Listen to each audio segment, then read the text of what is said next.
Hello everyone, आज start करेंगे। अभी तक हमने फोर्स पढ़ा, मैग्नेटिक फील्ड पढ़ा। Force because of current carrying wire when it is placed in magnetic field. अभी हम लोग पढ़ेंगे टॉर्क, मैग्नेटिक मोमेंट, मतलब उसके आगे वाली बातें। मैग्नेटिक फील्ड भी एक बचा हुआ है, तो वहीं से स्टार्ट करूंगा मैं। मैग्नेटिक मोमेंट, एक मैग्नेटिक फील्ड निकालेंगे हम लोग करंट कैरिंग सर्कुलर वायर से, वहीं से स्टार्ट करूंगा मैं मैग्नेटिक मोमेंट पढ़ाना तुम लोग को। तो एक हेडिंग है magnetic field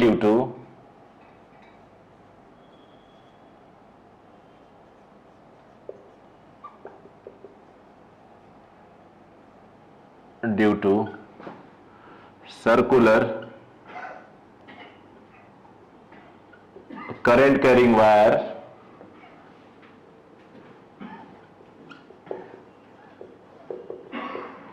current carrying wire at its axial line,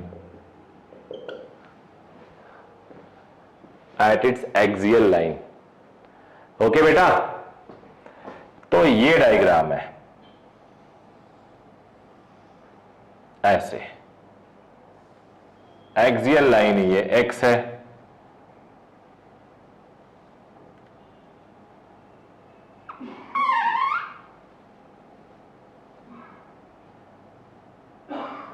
ऐसे कर लेते हैं, ऐसे करंट ऐसे आ रहा है। थोड़ा बोर्ड पे समझाना मुश्किल हो सकता है, बट आई होप तुम लोग समझोगे, कोशिश करूंगा मैं। मेरे पास एक सीट है, इसको मैं कोशिश करता हूं करंट सर्कुलर वायर बना दूं जिससे आप लोग का समझना आसान हो जाए। तो एक रिंग लिया ऐसे, पेपर का मैंने बनाया है, और ये ऐसे है, ऐसे है, आप देख सकते हो। ये सर्कुलर वायर ऐसे है, इस पे जो करंट आ रहा है वो ऐसे है,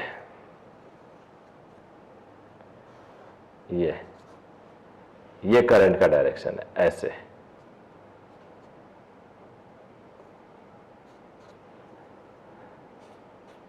आई होप आपको समझ में आ रहा होगा। खुद इमेजिन करो, सबसे बढ़िया तरीका है ये।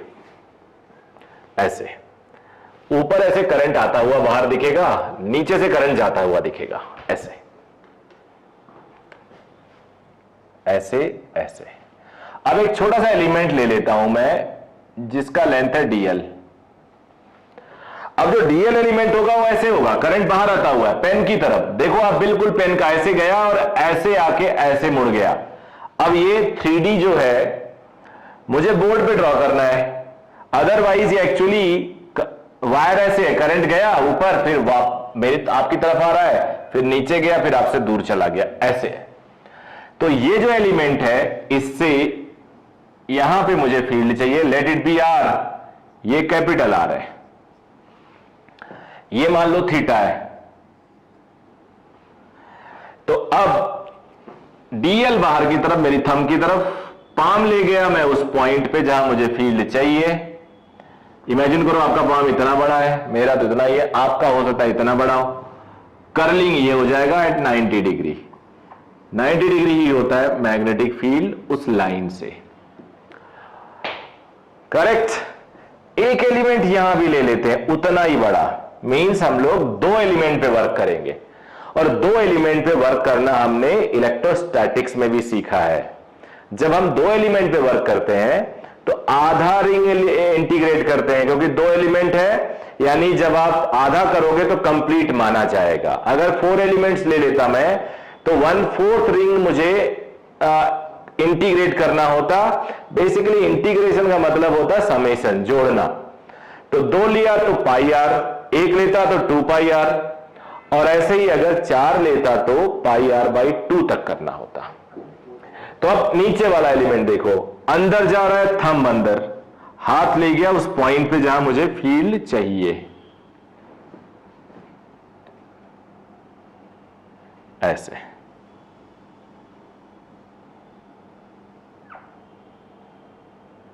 ये भी थीटा ही होगा। थंब अंदर, हाथ वहां ले गया जहां मुझे फील्ड चाहिए, कर्लिंग यानी 90 डिग्री पे मैग्नेटिक फील्ड बताएगा। ये दोनों का मैग्नीट्यूड सेम होगा बिकॉज दोनों का एलिमेंट वही है, दोनों का करंट वही है, दोनों का लेंथ वही है। अब जनरली वेक्टर क्वांटिटी को हम लोग एक्स एक्सिस और वाई एक्सिस में निकालते हैं। तो ये थीटा है, ये 90 माइनस थीटा, ये थीटा हो गया बेटा, ये थीटा हो गया। तो एक component dB cos theta vertical और एक component dB sin theta horizontal, ये कट गया, कैंसिल हो गया। इसका एक component dB cos theta vertical dB sin theta horizontal यानी 2dB sin थीटा हो गया। तो ये आपस में कैंसिल हो गए। वैसे आपको बताऊं मैं, ये जो हॉरिजॉन्टल और वर्टिकल मत बोलो, अलोंग द एक्सिस बोलो और परपेंडिकुलर टू द एक्सिस बोलो, बिकॉज अगर यही रिंग मैं ऐसे रख दूं तो मैग्नेटिक फील्ड ऐसे हो जाएगा। सो डोंट से हॉरिजॉन्टल और वर्टिकल। तो अब हमारे पास ये तो कैंसिल हो गया, ये रह गया, यानी कोई भी दो एलिमेंट लोगे उनका एक्सिस के परपेंडिकुलर वाला मैग्नेटिक कंपोनेंट, फील्ड का कंपोनेंट, वो हमेशा कैंसिल हो जाना है। तो आपको इतना आइडिया आ गया कि नेट मैग्नेटिक फील्ड इधर ही होगा। अब जरा हम लोग वैल्यू निकालते हैं। dB, अच्छा dl मेरा पेन है बाहर की तरफ, यहां पे r ऐसे है तो 90 डिग्री है। यही समझना जरूरी है, कुछ कुछ बच्चे यहां नहीं समझ पाते, फिर बाद में परेशान होते रहते हैं। यहां एलिमेंट ऐसे है r, आप अगर एलिमेंट के साथ r देखोगे तो ये 90 डिग्री बनेगा। मेरा फिंगर है r और पेन है एलिमेंट, 90 डिग्री बनेगा। तो I dl sine theta sine 91 upon mu not upon 4 पाई, रुक जाओ यहां लिख देता हूं, mu not upon 4 pi I dl upon r square. याद आया? साइन 91 हो गया, ये थीटा दूसरा थीटा है। Now B net, dB net I should say 2 dB sine theta, 2 dB mu not upon 4 pi I dl upon r square. Sine theta क्या होगा? r upon small r, r upon small r। अब dB net आ गया, but हमें dB net तो चाहिए नहीं था, we must need B net. तो B नेट हो जाएगा integration of dB net. Integration में जो जो चीजें आपको कांस्टेंट लगे उसे बाहर करो। Mu not upon 4 pi 2i, r square भी कांस्टेंट है, r थोड़े बदलेगा, कैपिटल R भी कांस्टेंट है, इंटीग्रेशन ऑफ dl बचता है। आपने दो एलिमेंट लिया है, जब हम दो एलिमेंट लेते हैं तो आधे रिंग को इंटीग्रेट करते हैं, बिकॉज दो एलिमेंट लेने का 2 फैक्टर यहां आ गया। अगर मान लो ये एलिमेंट और ये एलिमेंट दोनों नहीं होते तो 2 थोड़े आता, तो 2 आने का मतलब you have consider the effect of half. अब इसको 0 to pi r, 0 to pi r, ये हो गया B नेट हो गया 0 to पाई r। अब आगे बढ़ते हैं।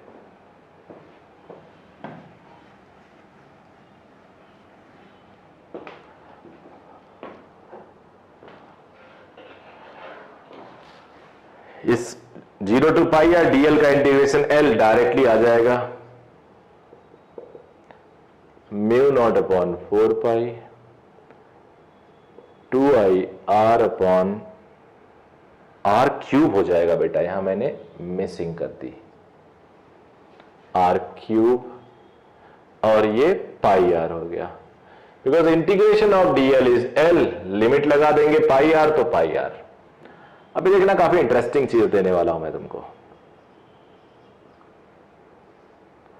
I pi r square upon r cube, यहां लिख देता हूं mu not upon 4 pi 2i into area upon r cube, mu not upon 4 pi 2i into area vector upon R cube को R square plus X square to the power 3/2। ये हो गया। अब A is area vector and it's vector कर दिया तो direction क्या होगा? Direction is same as the direction of B, area vector of loop, direction of B of loop. बड़ी बात बता रहा हूं, जो एरिया वेक्टर है, आपको इतना तो पता है कि एरिया वेक्टर एरिया का परपेंडिकुलर होता है, ये हमने फ्लक्स में देखा है।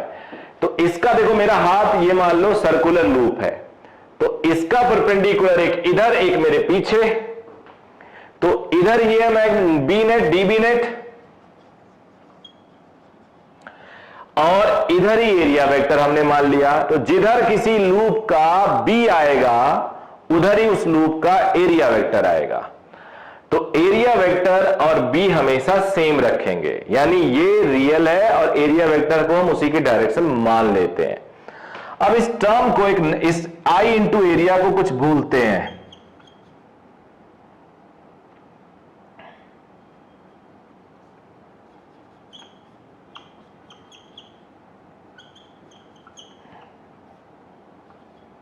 आर क्यूब लिख दो या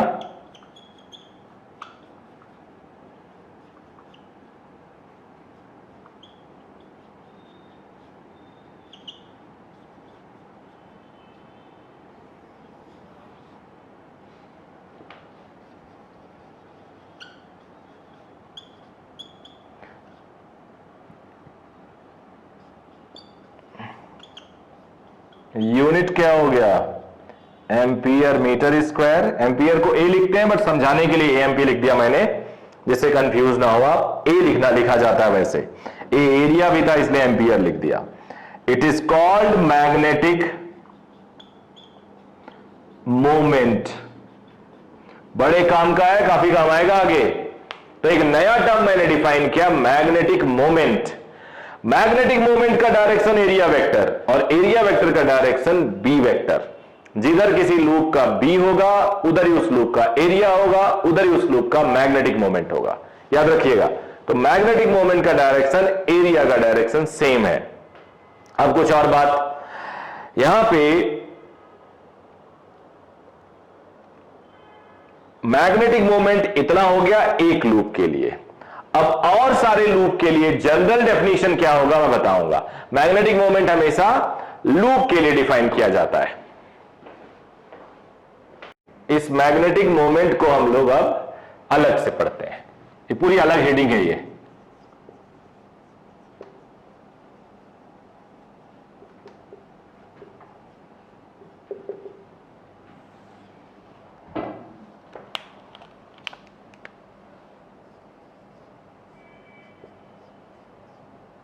एन भी मैंने ऐड कर दिया।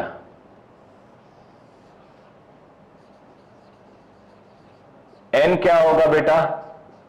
Number of turns of wire. एक वायर है, एक टर्न है तो 1 एरिया होगा लूप का, 2 है तो 2 लूप का एरिया कंट्रीब्यूट करेगा, एन है तो एन एरिया।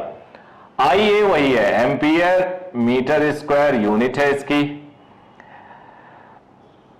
एम का जो डायरेक्शन होगा वो एरिया का डायरेक्शन होगा, वही मैग्नेटिक फील्ड का डायरेक्शन होगा। ये एरिया, ये मैग्नेटिक फील्ड और ये मैग्नेटिक मोमेंट। यानी बी निकालना हमने पहला ही इस चैप्टर में सीखा। मैग्नेटिक फील्ड बी निकालना आ गया किसी लूप का, उसके एक्सिस पे निकाल दो। ये लूप है, इसके एक्सिस पे बी किधर होगा? इधर होगा, तो उधर ही एरिया वेक्टर, उधर ही मैग्नेटिक मोमेंट वेक्टर। अगर उसके एक्सिस पे मेरी तरफ होगा तो इधर ही एरिया वेक्टर, इधर ही मैग्नेटिक मोमेंट वेक्टर। सबसे आसान। 2-4 एग्जांपल लूंगा, उससे और क्लियर हो जाएगा आपको। एक एग्जांपल लेता हूं, 2 एग्जांपल एक साथ लेते हैं। पहला,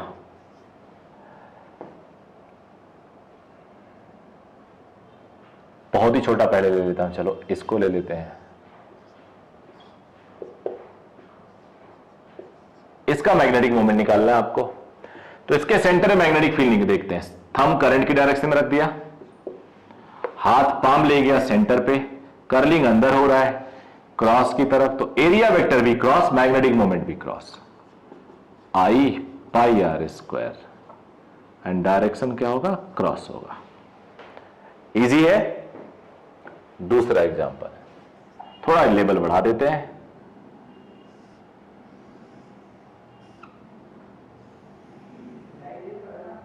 ये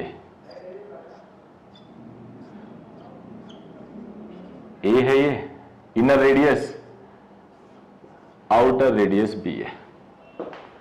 inner radius A, outer radius B.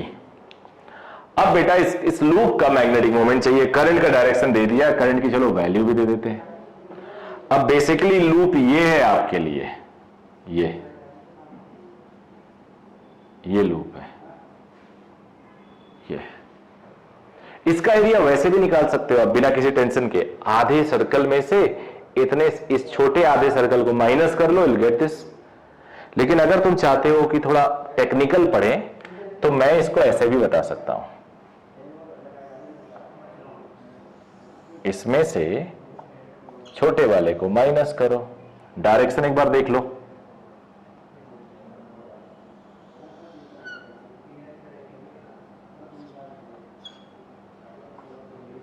देखो इसको उठा के यहां फिट करो, ऐसे फिट करो, ये फिट करोगे आप, उसको उठा के यहां यही मिलेगा, तो इसमें से उसको माइनस करना है। कई लोग कहते हैं जोड़ लेना है, जोड़ना है ज्यादा सही है, दोनों को फिट किया तभी तो आएगा। We call it superposition principle. हर चैप्टर में एक बार ये आ जाता है, सेंटर ऑफ मास में आता है, मोमेंट ऑफ इनर्शिया में आता है, इलेक्ट्रोस्टैटिक के गॉस लॉ में वो कैविटी के अंदर आ गया था, और यहां पे भी हमने सिलिंड्रिकल में आपको एक होमवर्क दिया था, सिलेंडर में एक कैविटी थी, सिलिंड्रिकल कैविटी, तो ये हर जगह आ जाता है। अब इसके सेंटर पे मैग्नेटिक मोमेंट देखो अंदर को है, तो इसके सेंटर पे मैग्नेटिक मोमेंट अंदर को है, इसके सेंटर पे, थंब इधर नीचे वाले से मैच कर रहा हूं, हाथ इमेजिन करो छोटा सा हाथ है, कर्लिंग बाहर, यहां मैग्नेटिक मोमेंट डॉट है। इसका magnetic moment pi B square by 2, current will होता है क्रॉस, इसका magnetic moment current into pi A square by 2 dot, तो नेट हो जाएगा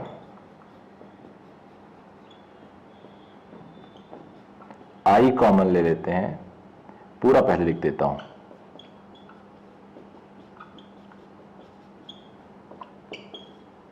यहां से इसको डॉट को माइनस ऑफ क्रॉस लिख सकते हैं,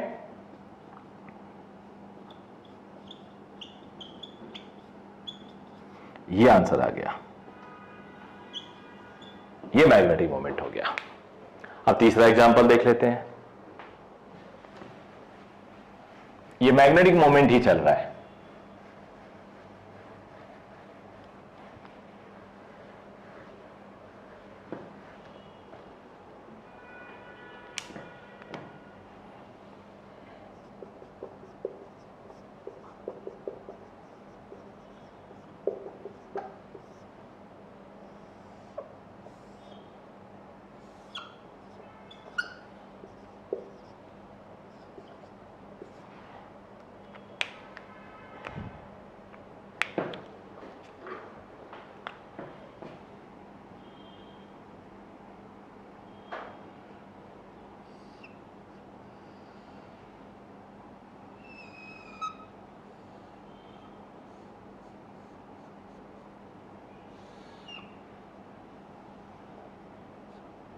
ये है रेक्टेंगुलर है लेकिन दो प्लेन में है, लैपटॉप जैसा, इक्वल साइड्स है,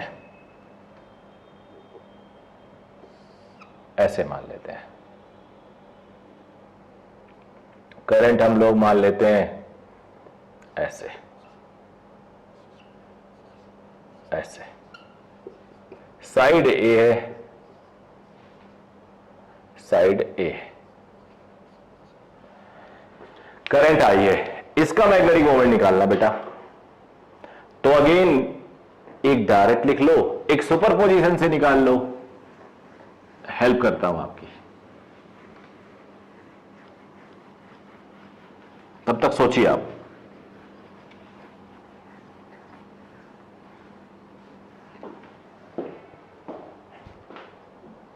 ऐसे सॉल्व कर सकते हैं इसको।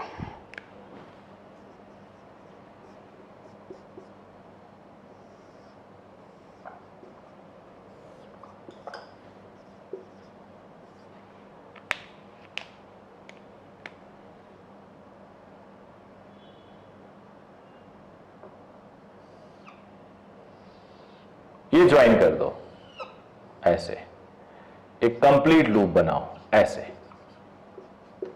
एक और लूप ऐसे बनाओ ऐसे। अब देखो ये आई और ये आई इक्वल ऑपोजिट है तो कैंसिल हो जाएंगे, यहां आपको मिलेगा जैसे पहले सिचुएशन था, गैप। तो अब आपके लिए दो कंप्लीट लूप हो गए। इसका मैग्नेटिक मोमेंट होगा I इंटू एरिया, इसका मैग्नेटिक मोमेंट होगा I into area. Now the only problem is direction, और डायरेक्शन निकालना कोई इतना बड़ा टफ नहीं है, हम लोग देख लेंगे। मैग्नेटिक फील्ड निकालना आता हमें। ऊपर मैंने थंब रखा, सब लोग देखो हाथ अंदर ले गया, बिकॉज लूप के सरफेस पे एरिया पे मुझे फील्ड चाहिए होता है, एक्सिस पे चाहिए होता है, तो कर्लिंग किया, अंदर हो रहा है, तो जिधर अंदर होता है मैग्नेटिक फील्ड उधर ही एरिया होता है, उधर ही मैग्नेटिक मोमेंट होता है। इसको तुम लिख सकते हो माइनस के कैप, वैसे भी एक्स वाई पे है तो के या माइनस के कैप होगा। अब ये जेड एक्सिस तुम्हारी तरफ है, ये तो बोर्ड में मजबूरी है मेरी, आप जानते हो, तुम्हारी तरफ है। यहां से एक लाइन आ रही है, तुम्हारी तरफ करंट भी है, फिर करंट मेरी तरफ मुड़ा, फिर करंट इधर ओ की तरफ मुड़ गया। तो करंट जब मेरी तरफ मुड़ा तो मैं थंब रखा उस पर, हाथ अंदर ले गया, कर्लिंग नीचे हो रहा है। दूसरा तरीका, जेड एक्सिस है, जेड एक्सिस से सेंटर की तरफ करंट जा रहा है, ये मैंने उधर हाथ रखा, लूप की तरह पाम ले गया की तरफ, कर्लिंग नीचे यानी नीचे आया, माइनस जे आया। वैसे भी एक्स जेड प्लेन है तो जे या माइनस जे होगा। अब magnetic moment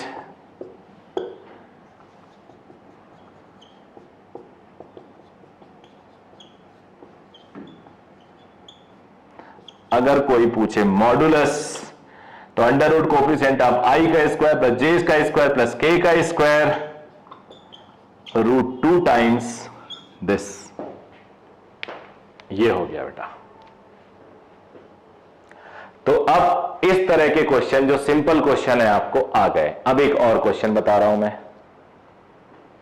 example 4।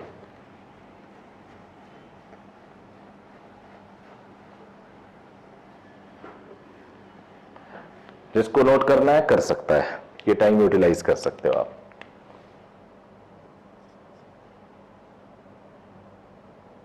Again find M.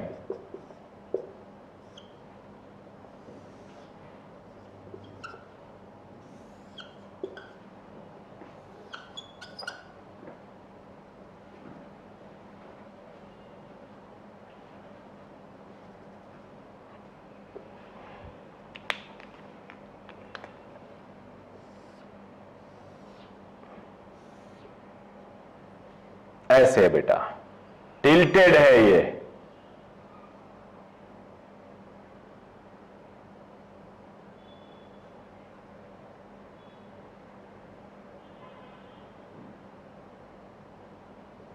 ये करंट का डायरेक्शन दे दिया, ये मैंने थीटा दे दिया, 30 डिग्री हो सकता है, 60 डिग्री हो सकता है। चलो एक पर्टिकुलर एग्जांपल के तहत इसको 30 डिग्री दे देता हूं, ऐसे ये 30 डिग्री आगे बढ़ा हुआ है, ये लेंथ है, ये भी है। ओके, फाइंड आउट है। अब ये तो प्लेन में था, ये प्लेन इस एक्स वाई प्लेन से 30 डिग्री आगे को आ गया, 30 डिग्री टुवर्ड्स जेड एक्सिस आ गया। तो अब ये थोड़ा इंटरेस्टिंग बन गया। अब मैक्सिमम बच्चे जो परफॉर्मर्स हैं, जो आजकल खूब पढ़ाई अच्छे से कर रहे हैं, देख रहे हैं वीडियो रेगुलरली, उनके दिमाग में आएगा कुछ रिजॉल्व होगा ये चीजें जो एकदम सही है। अब हम रिजॉल्व करेंगे, बट मेरे पास एक और जुगाड़ है, मेरे पास एक और जुगाड़ है। कोई भी रेक्टेंगुलर या स्क्वायर का area vector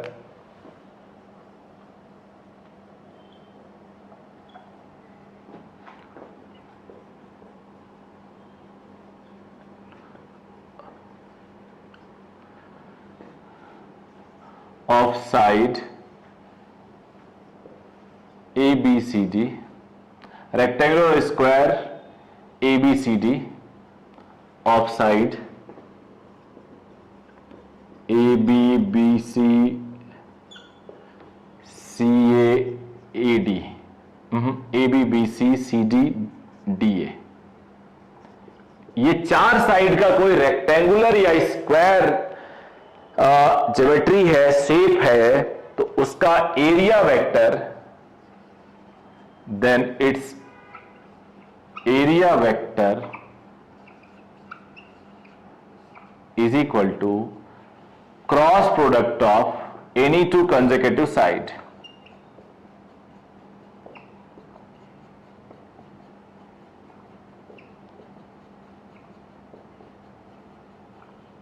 any two consecutive side, A B cross B C, B C cross C D, C D cross D A cross A B.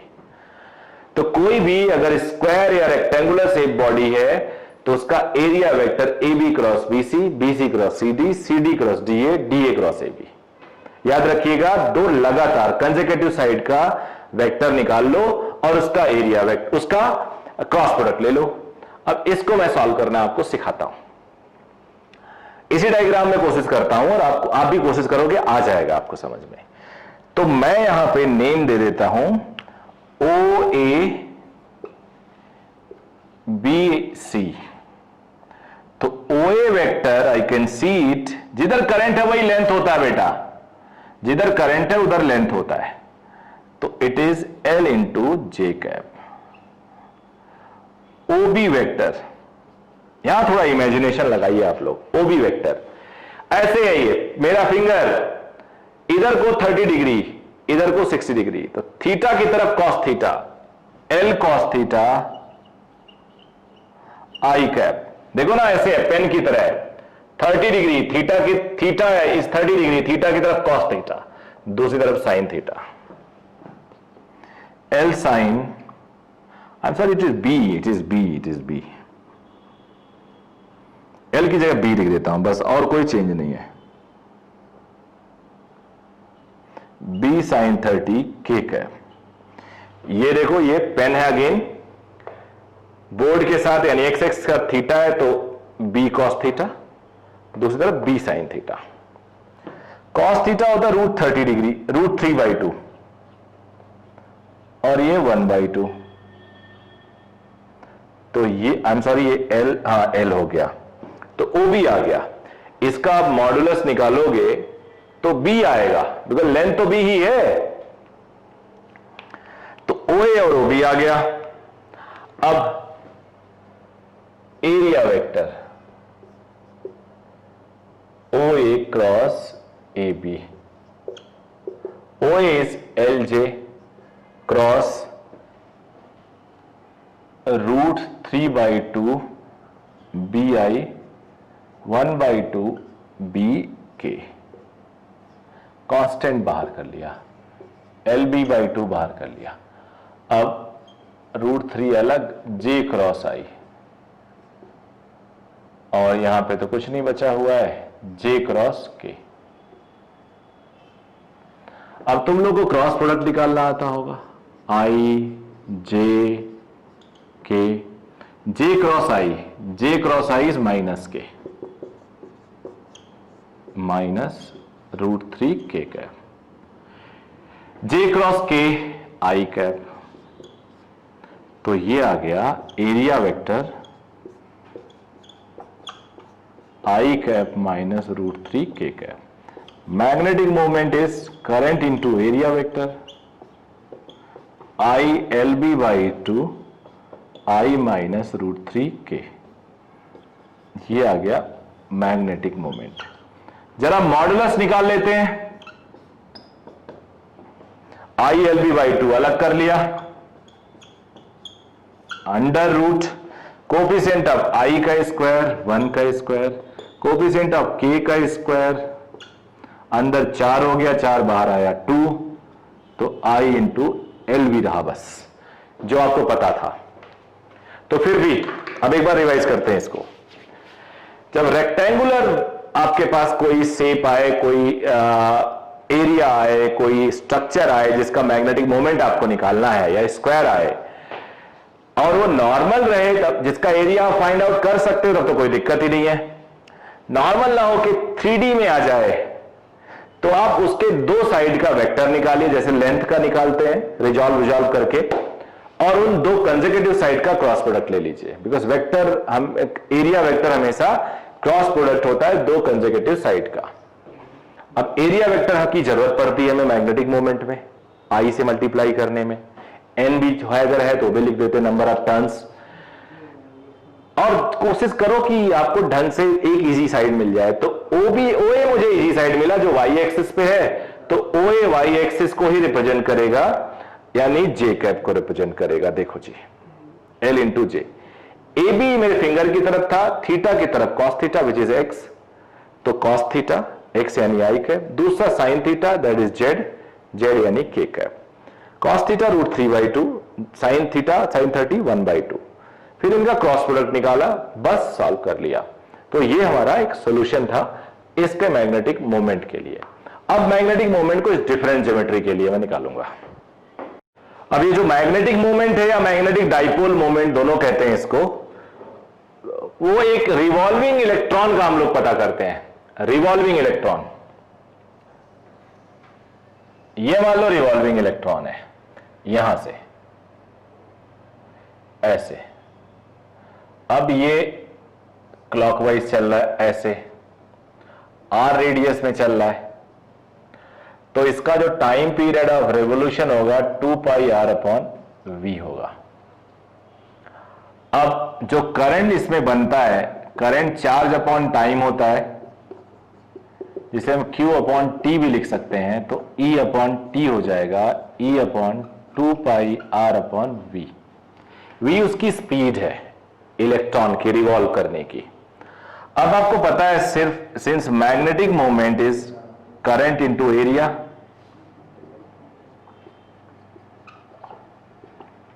तो करंट हो गया EB/2πr, एरिया हो गया πr², तो कुछ गया, यस, पाई से पाई गया, और ये हो गया एक r भी गया, EVr/2,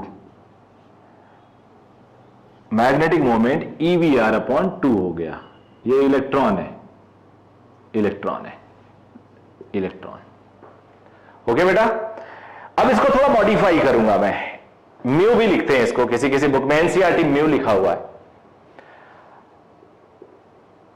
m is EVr/2, if I multiply with m and divide by m, then it becomes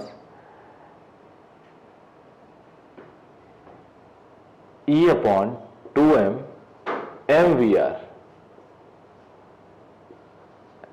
mvr को ऐसे केसेस में, किसी भी केसेस में एंगुलर मोमेंटम क्या होता है, I इंटू ओमेगा, I इसका mr², omega angular momentum I omega होता है। एक इलेक्ट्रॉन अगर मूव कर रहा है सर्कल में, तो उसका moment of inertia mr² omega, r omega को हम v लिख सकते हैं, तो एंगुलर मोमेंटम हो गया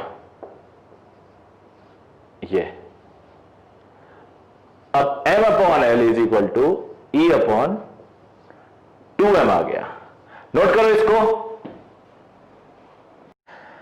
m/l is equal to E/2m।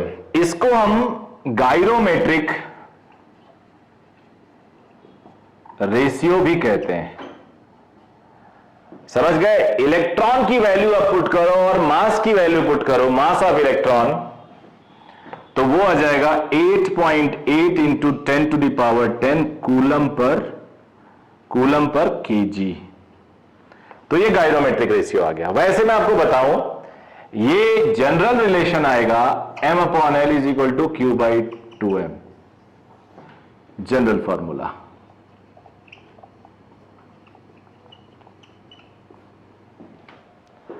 Okay बेटा, 8.8 इंटू 10 पावर 10 कूलम पर में, कूलम पर मीटर आएगा। यूनिट देख लीजिए, एंगुलर मोमेंटम है, एंगुलर मोमेंटम मैग्नेटिक मोमेंट है, और ये एंगुलर मोमेंटम है, और ये मास ऑफ इलेक्ट्रॉन है। एम ई लिख दो, आप ई लिख देना, मतलब हमने ई की वैल्यू पुट की 1.6 इंटू 10 पावर माइनस 19, और mass of electron 9.1 into 10 power minus 31 होता है। आई थिंक चेक कर लेना जरा इसको, यही होता है। अब एक टर्म और यहां मैं लिखूंगा, इसको मैं हटा रहा हूं, ये पार्ट हटा रहा हूं। t is equal to 2 pi R, I is equal to Q by T, I को क्यू बाई टी, टी को 2 पाई आर अपॉन वी लिखा, टी को और भी कुछ लिख सकते हैं, situation to situation. Time period देखो, कई बार आप 2 पाई आर अपॉन वी लिख दिया, कई बार 1 अपॉन फ्रीक्वेंसी भी दिया होगा, कई बार आपको 2 पाई बाई ओमेगा भी मिल जाएगा। तो इस तरह से कुछ भी मिल सकता है, ऐसा नहीं है कि केवल 2 पाई आर अपॉन वी ही लिखना है आपको, ये तीनों हो सकते हैं, तीनों में से जो भी दिया हो उसको यूज कर लो आप। अब इलेक्ट्रॉन के लिए ऐसा लिख सकता हूं, ऑर्बिटिंग इलेक्ट्रॉन का एंगुलर मोमेंटम क्या होता है, NH अपॉन 2 पाई, पढ़ा होगा आपने। Atomic chemistry, atomic physics, atomic physics तभी मैंने स्टार्ट नहीं किया, एटॉमिक केमिस्ट्री जल्दी पढ़ा दिया जाता है, एटॉमिक स्ट्रक्चर उसमें पढ़ाया जाता है। NH, H Planck constant, N number of orbit, N1 N1 2 3 ऐसे ऑर्बिट्स, पाई आपको पता है। अब मिनिमम अगर मैं देखूं कितना आएगा, तो मिनिमम आ सकता है बेटा n इज इक्वल टू 1 के लिए, पहले ऑर्बिट के लिए n इज इक्वल टू 1, तो हो जाएगा EH अपॉन 4 पाई ME। इसे हम बोर मैग्नेटॉन बोलते हैं, what we call it, Bohr magneton. और ये होता है 9.27 into 10 to the power minus 24, ये होता है 9 into 10 power 9.27 into 10 power minus 24, और मैग्नेटिक मोमेंट है तो एम्पियर मीटर स्क्वायर। मिनिमम एक इलेक्ट्रॉन का मैग्नेटिक मोमेंट बोर मैग्नेटॉन कहलाता है, EH upon 4 pi ME, value put करना, आंसर आ जाएगा, एक बार चेक भी कर लेना, वैसे यही होगा। तो the magnetic dipole moment of revolving electron. अब मेरे को, आप लोगों को ये बड़ा फॉर्मूला मिला, इसको यूज करके हम और भी कई चीजें निकालेंगे। एक बार फिर से भी हमने कुछ नहीं किया, एक इलेक्ट्रॉन का रिवॉल्यूशन देखा सर्कल में r रेडियस पे, उससे कितना मैग्नेटिक मोमेंट एसोसिएटेड हो सकता है, मैग्नेटिक मोमेंट और एंगुलर मोमेंटम में क्या रिलेशन है वो देखा, m upon L is equal to Q upon 2m, E upon 2m, यहां m अपॉन एल इलेक्ट्रॉन के लिए हम गायरोमेट्रिक रेशियो कहते हैं, it is 8.8 into 10। Minimum orbit के लिए, पहले ऑर्बिट के लिए मैग्नेटिक मोमेंट जो इलेक्ट्रॉन का निकालते हैं उसको हम बोल सकते हैं bore magneton, EH upon 4 pi ME, ME मतलब मास ऑफ इलेक्ट्रॉन, यहां से 9.27 इंटू 10 पावर माइनस 24, ये वैल्यूज आप लोग रट लेना बिकॉज ये NCERT का पार्ट है।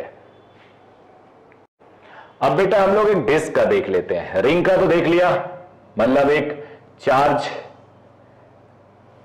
ओमेगा के टर्म में देख लें क्या, चलो क्यों घूम रहा है ओमेगा से, फिर एक डिस्क घूम रहा है,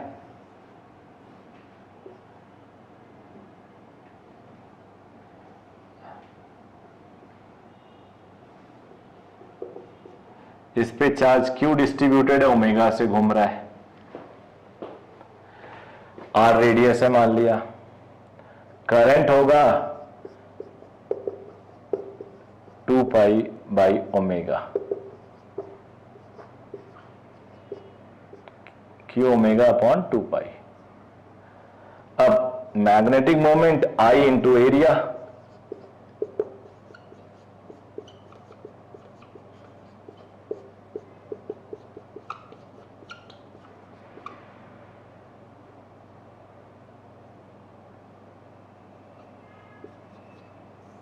ये आ गया।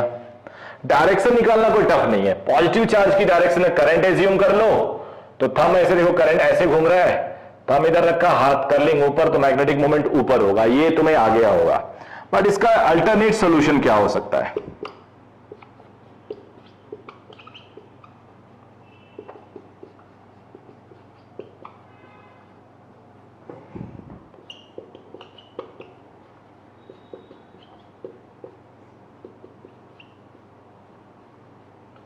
आई मोमेंट ऑफ इनर्शिया, मास गया,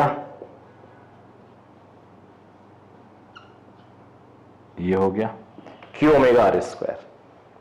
अब आ जाते हैं दूसरा कॉन्सेप्ट डिस्क में। अब डिस्क में अगर मुझे इस तरह से लिखना हो तो इंटीग्रेट करना पड़ता है।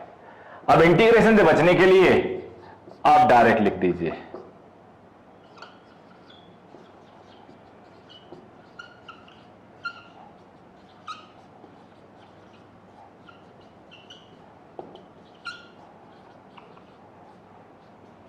मोमेंट ऑफ इनर्शिया डिस्क का हाफ एम आर स्क्वायर है, एम आर स्क्वायर और ओमेगा उसके साथ लिख दिया, तो it is 1/4 Q omega R square disc के लिए हो गया। तो मैग्नेटिक मोमेंट उम्मीद कर रहा हूं कि आप लोग अब सॉल्व कर सकते हो। अब मैं आपको टॉर्क पढ़ाने वाला हूं, एक नई हेडिंग होगी टॉर्क। तो फोर्स के बाद, मैग्नेटिक मोमेंट के बाद टॉर्क। किसी लूप को, करंट कैरिंग लूप को अगर तुम मैग्नेटिक फील्ड में रखते हो तो वो एक टॉर्क एक्सपीरियंस कर सकता है। एक आध कंडीशन में नहीं भी कर सकता है, वो थीटा पे डिपेंड करेगा, but in most of the condition ये टॉर्क एक्सपीरियंस करेगा। टॉर्क का मतलब वो रोटेशनल इफेक्ट मिल जाएगा उसे, वो रोटेट कर सकता है, उसमें एक angular velocity, angular acceleration development हो सकता है उसके अंदर। और ये बहुत ही इंपॉर्टेंट हेडिंग है, स्कूल में इसको डिराइव भी कराया जाता है, और इनफैक्ट इस पे बेस्ड मूविंग कॉइल गैल्वेनोमीटर है, इस पे बेस्ड एसी जनरेटर है, डीसी जनरेटर है, तो बड़े काम का है। तो थोड़ा सा मैं आपको सिखाता हूं कैसे वर्क करता है ये। मान लो ये, अगर मैं डायग्राम बनाऊं थोड़ा 3D आपको समझाने के लिए,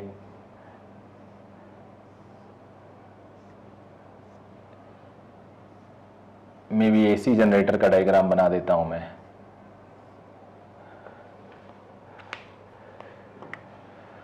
तो ये एक लूप ऐसे करंट कैरिंग लूप रखा रहता है मैग्नेट के बीच में।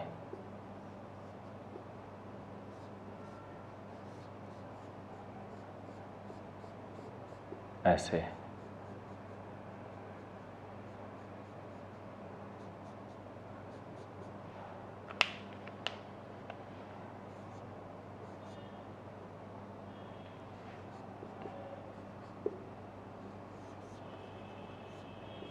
ऐसे, तो ये लूप घूमता रहता है, इसमें एक टॉर्क आता है। इसी टॉर्क को हमें स्टडी करना है और देखना है इसकी वैल्यू कितनी होती है। बाद में इस डायग्राम को मैं हटा दूंगा, तो मैं यहां पे एक डायग्राम बना रहा हूं।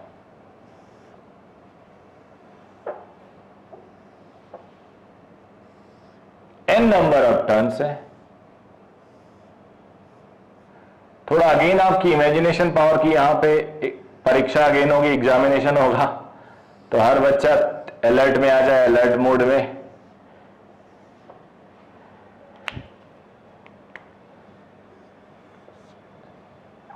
दो मैग्नेट जो जनरली नॉर्थ पोल और साउथ पोल को रिप्रेजेंट करते हैं, मैग्नेटिक फील्ड इधर होता है इनका। यहां पे मान लो करंट आई है, आई है, आई है, ये साइड बी है, ये साइड एल है। अगर इस सिचुएशन में देखा जाए, let me name it PQRS, तो फोर्स का फॉर्मूला आप लोगों ने पढ़ा ही है, I क्रॉस बी, मैं हमेशा यही लिखता हूं, आप भी आदत डालो हमेशा यही लिखने की, BIL साइन थीटा लिखने की आदत मत डालो। तो ये हो गया फोर्स का फॉर्मूला। PQ पे फोर्स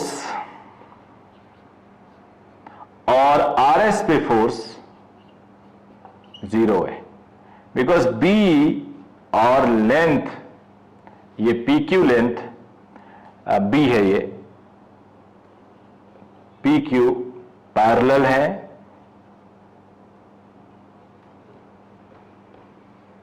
एंड RS भी पैरेलल। PQ ऐसे माइनस में पैरेलल है यानी 180 डिग्री है, और SR प्लस में पैरेलल है। प्लस में पैरेलल मतलब 0 डिग्री और माइनस में पैरेलल मतलब 180 डिग्री, दोनों में क्रॉस प्रोडक्ट 0 होता है। तो इस पे फोर्स नहीं लगेगा।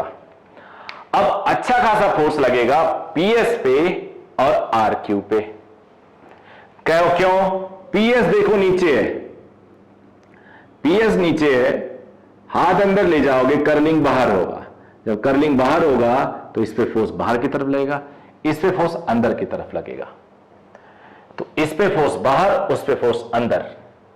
अब हम टॉप व्यू से इसको जरा एनालाइज करते हैं, साइड व्यू भी देख लेते हैं और टॉप व्यू भी देख लेते हैं।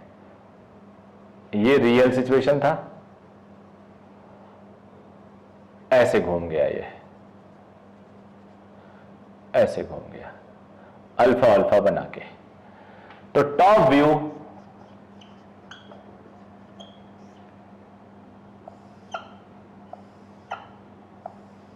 ऐसे है, यहां से करंट आ रहा है, यहां से करंट जा रहा है, ये करंट है,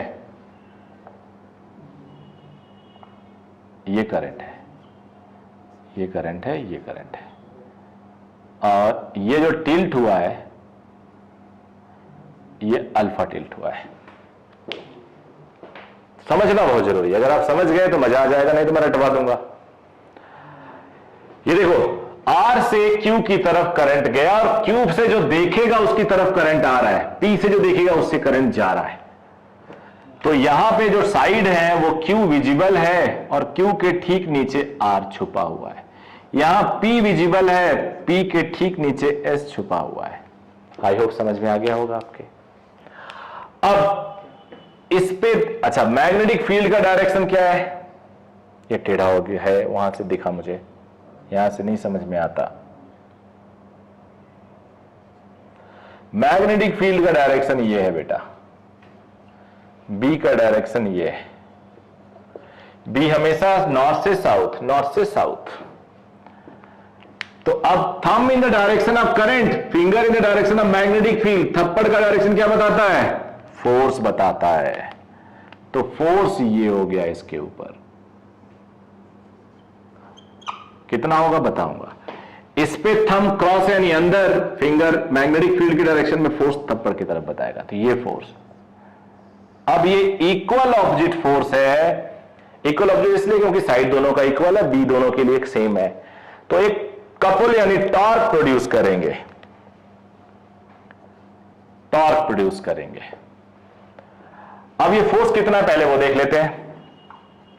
फोर्स होता है, अब ये जो ये लाइन है वो बी के परपेंडिकुलर है, तो B N number of turns है, तो करंट जहां जहां होगा एन आई लिख देना, इंटू एल, इसका लेंथ एल है, तो it is B N B I L, N B I L.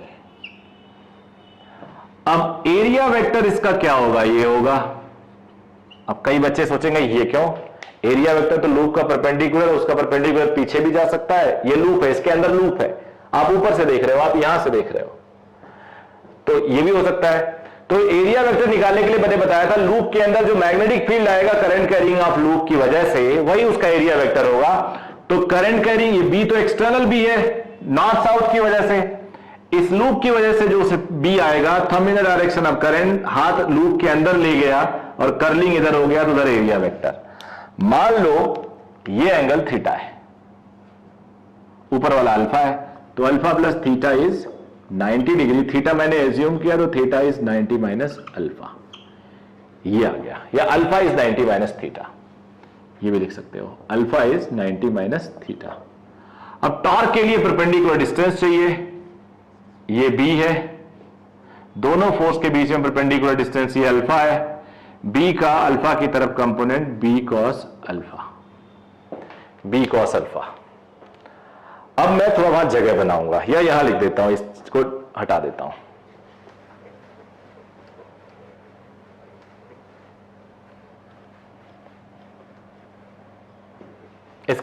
आप स्क्रीन को रोक के इसको नोट कर लेना, जब मैं इधर जाऊं तो रोक लो, इधर का आप नोट कर लो, इधर आऊं तो इधर का रोक के आप नोट कर सकते हो। तो टॉर्क होगा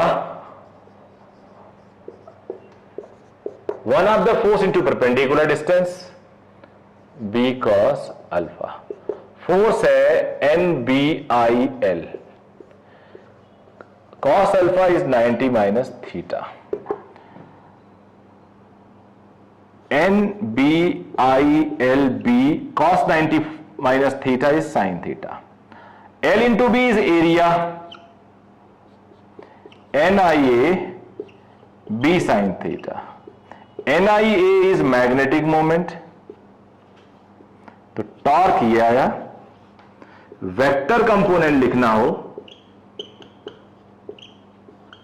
तो ये M से B की तरफ स्क्रू घुमाना, जो डायरेक्शन आएगा वो टॉर्क का डायरेक्शन आएगा। या फिर यहां खुद देख लेना, इस लूप को इधर ऐसे एक कपल फॉर्म कर रहा है तो ये ऐसे घुमा रहा है, एंटी क्लॉकवाइज टॉर्क। तो ये एक रिलेशन आया which is very important for you. JEE advance में तो कोई ऐसा साल नहीं है जिस साल क्वेश्चन ना है इस पे। आप प्रीवियस ईयर के क्वेश्चन देखोगे तो क्वालिटी न्यूमेरिकल्स मिलेंगे टॉर्क पे बेस्ड। तो मैं सबको रिकमेंड करता हूं जेईई एडवांस में आपका कॉन्सेप्ट अगर क्लियर नहीं है डायरेक्शन का तो आगे मत बढ़ो, बिकॉज आप अगर आगे बढ़ोगे तो आप अपने पैरों पे कुल्हाड़ी मार रहे हो, आप आगे नहीं जा सकते। लिखवा लो मेरे से, आपसे क्वेश्चन हिलेगा नहीं, you will not able to even start solve करना, तो बहुत दूर की बात है।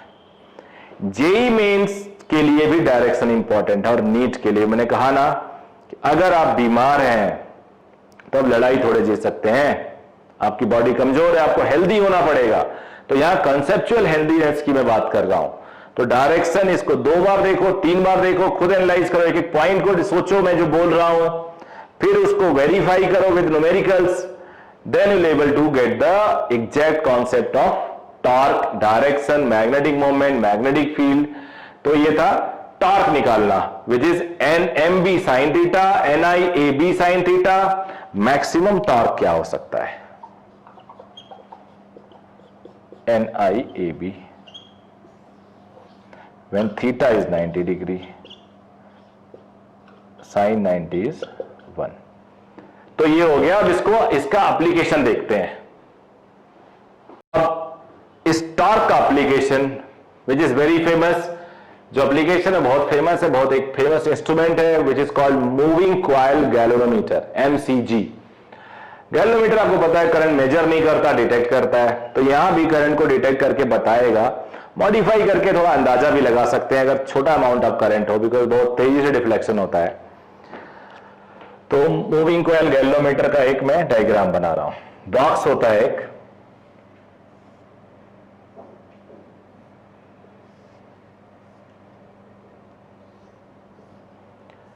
रेडियल मैग्नेटिक फील्ड लाने के लिए हॉर्सशू मैग्नेट शेप लेते हैं। हॉर्सशू मैग्नेट से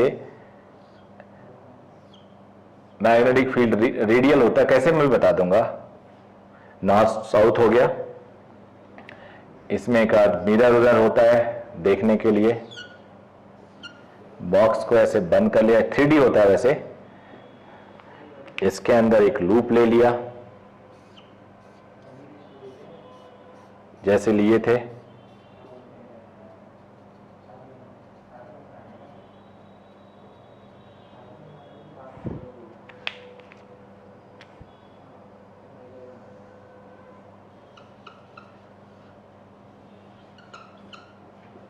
यहां पे ये फॉस्फोरेंट ब्रॉन्ज होता है जो इसकी इफिशिएंसी बढ़ाता है, मैं बताऊंगा। ये स्प्रिंग है जो रोटेट, जो टॉर्क बैलेंस करता है, आई टेल यू। मिरर होता है, नॉर्थ साउथ मैग्नेट होता है। इसको हम, कॉन्सेप्ट इजी है तो डोंट वरी,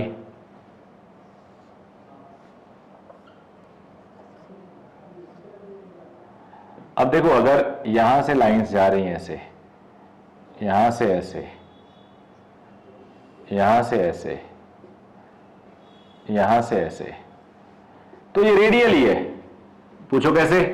इसका एक कंपोनेंट ये, इसका एक ये, इसका एक ये, इसका ये कैंसिल हो जा रहा है और हॉरिजॉन्टल बढ़िया स्ट्रांग मैग्नेटिज्म मिल रहा है।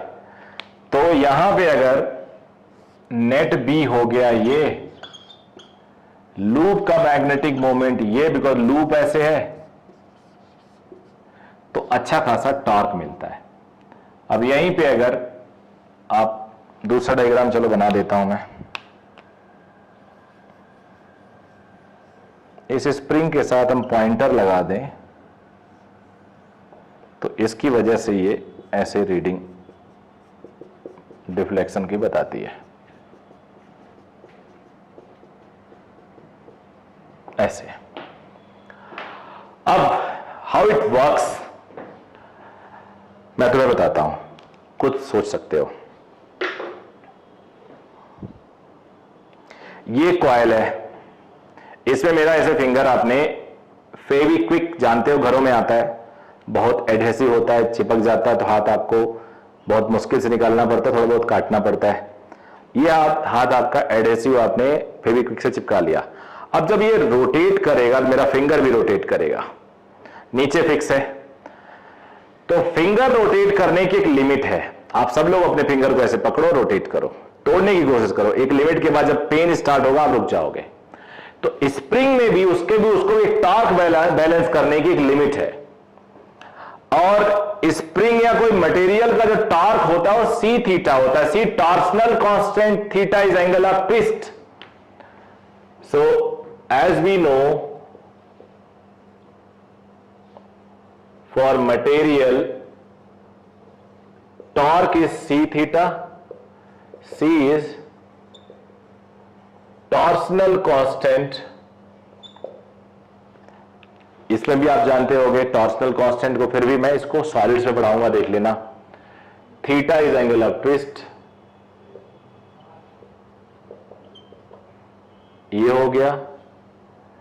टॉर्क मैक्सिमम टॉर्क है बिकॉज रेडियल है, लूप के लिए NIAB,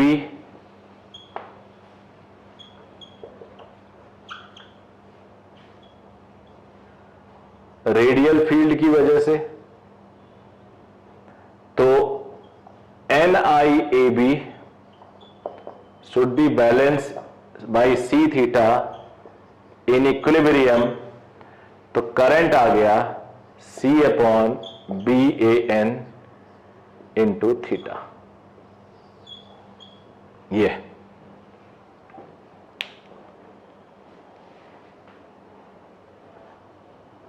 ये हो गया I is equal to C/BAN theta. B बढ़ा के आप करंट B का वैल्यू स्ट्रांग लेते, एरिया बढ़ा नहीं सकते, N बढ़ा नहीं सकते। अभी मैं ये सेंसिटिविटी में पढ़ाऊंगा आपको, तो इतना नोट करिए। फिर मैं ये डायग्राम डिलीट करके कुछ और डेफिनेशन बताऊंगा। स्क्रीन को रोक के नोट कर लीजिएगा, ये हटा रहा हूं मैं।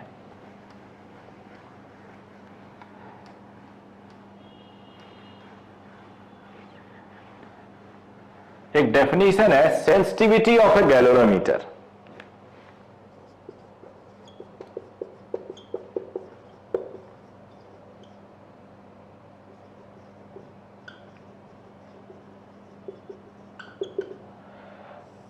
Sensitivity of a galvanometer, note कर लेना, a galvanometer is said to be more sensitive if it shows large deflection even for a small amount of current.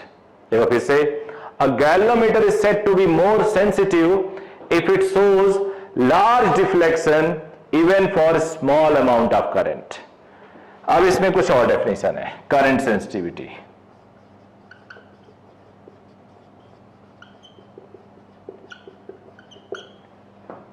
IS से रिप्रेजेंट करते हैं, ये होता है theta upon I. How you define it? सुनना ध्यान से, मैं लिखवा नहीं रहा हूं, इसको आप नोट कर सकते हैं, मैं 2 बार बोल दूंगा, वीडियो को रोक रोक के देख के रिपीट करके आप लिख लेना। Deflection produce in galvanometer which is theta when unit current passes through it. Deflection produced in galvanometer when unit current passes through it. Got it? अब थीटा अपॉन आई क्या होगा? 1 2 3 लिख देता हूं इसको मैं।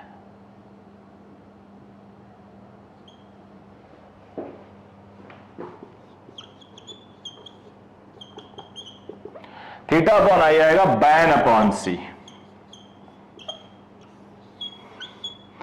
अब बेटा सी कम होता है फॉस्फर ब्रॉन्ज का, तभी इस मटेरियल को, स्प्रिंग जो होता है उसका मेटल होता है वो फॉस्फर ब्रॉन्ज लेते हैं। तो सेंसिटिविटी बढ़ाने के लिए सी कम किया जा सकता है, बी बढ़ाया जा सकता है, तो भी हॉर्सशू मैग्नेट लेते हैं, रेडियल मैग्नेट लेते हैं।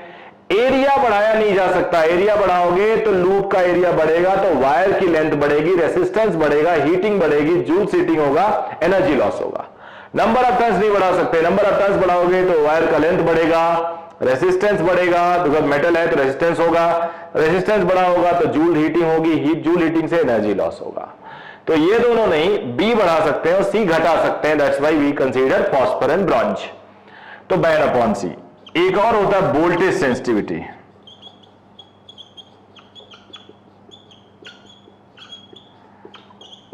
वोल्टेज सेंसिटिविटी होती है theta upon V, theta upon I into G. V is equal to I G, G है रेसिस्टेंस ऑफ गैल्वेनोमीटर। आपको पता है वोल्टेज करंट इंटू रेसिस्टेंस होता है, तो रेसिस्टेंस यहां पे जी रिप्रेजेंट किया। थीटा अपॉन आई क्या होगा? Current sensitivity, current sensitivity B A N upon C. How you define it? सुन लो ध्यान से, फिर इसको लिखवाऊंगा नहीं, 2 बार बोल देता हूं। Deflection produce in galvanometer when unit potential difference applied across it. Deflection produce in galvanometer when unit potential difference applied across it. तो ये गैल्वेनोमीटर का वोल्टेज सेंसिटिविटी, गैल्वेनोमीटर की करंट सेंसिटिविटी, पूरी डिपेंडेंसी, पूरा डेरिवेशन आप सबने देख लिया। सी है टॉर्सनल कांस्टेंट। तो ये टॉर्क का बहुत बेसिक क्वेश्चंस है। एक सीरीज में चलाऊंगा एडवांस के लिए, ये चीजें भी एडवांस के लिए हैं, बिल्कुल एडवांस के लिए हैं, बट वो सीरीज एक्सक्लूसिव फॉर एडवांस होगा, फॉर प्रैक्टिस पर्पसेस। तो वो भी सीरीज बच्चों के लिए इंपॉर्टेंट है, for those who are preparing to get top 100 rank in NEET, JEE mains या फिर एडवांस के लिए तो रहेगा ही रहेगा। तो ये मैग्नेटिक इफेक्ट में मूविंग कॉइल गैल्वेनोमीटर का पार्ट हो गया, टॉर्क का पार्ट हो गया, हमने फोर्स निकाल लिया। अब हमारा बचता है force on current carrying charge placed in uniform magnetic field, वो दूसरे सीरीज में लाऊंगा मैं। और कुछ इसमें से अगर छूटता है तो मैं वो आखिरी में कवर कर दूंगा। कई बार कुछ छोटी छोटी चीजें मिस हो जाती हैं, वैसे कोशिश किया ना मिस हो। तो आप लोग कमेंट से बताइएगा आपको समझ में आ रहा है नहीं आ रहा है, आप इंटरेस्ट ले रहे हैं नहीं ले रहे हैं, आप पूरा देखते हैं नहीं देखते हैं। थोड़ा हम लोग का यही गुरुदक्षिणा आपकी तरफ से कि आप इसको शेयर करिए, लोगों को बताइए कि ये क्लास चल रहा, फ्री है, जितना ज्यादा से ज्यादा लोग जुड़ सके फैमिली के साथ। हमारी फैमिली है पूरी एक बच्चों के साथ, और बेनिफिट ले पाए। Thank you very much.